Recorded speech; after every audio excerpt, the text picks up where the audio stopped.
On to question 9, and question 9 is like question 8. We have fractions that we're dealing with. We're dealing with subtraction, and we're also dealing with division, and we have negative answers and positive answer choices, and it's not decimals, so we can't plug them into the calculator as easily, so we're just going to have to work through it, but we can do this. What is the value of the expression? Parentheses 2/3 minus 5/6, and parentheses all divided by 3/4. Alright, so where do we start? Let's start by saying 2/3 minus 5/6 needs a common denominator for these guys to talk to each other.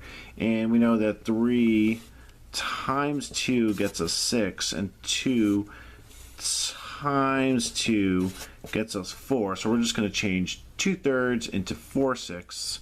And that way they can talk to 5/6 more easily. And we have 4/6 minus 5/6 all divided by 3/4.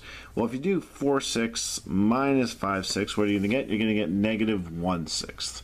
Right? You have 4/6 minus 5/6. You have 4 minus 5. That's negative 1/6 all divided by 3/4. And another way to write that is negative 1/6 divided by 3/4.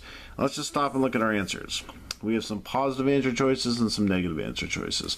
But here we have a negative divided by a positive, so we know the answer is going to be negative, and we know C and D are not options. Negative divided by a positive is going to lead to a negative answer. What do we do now? We just keep, change, flip. We keep 1/6, negative 1/6. We change division to a multiplication. We flip 3/4 to 4/3. We multiply through and we get negative 4/18.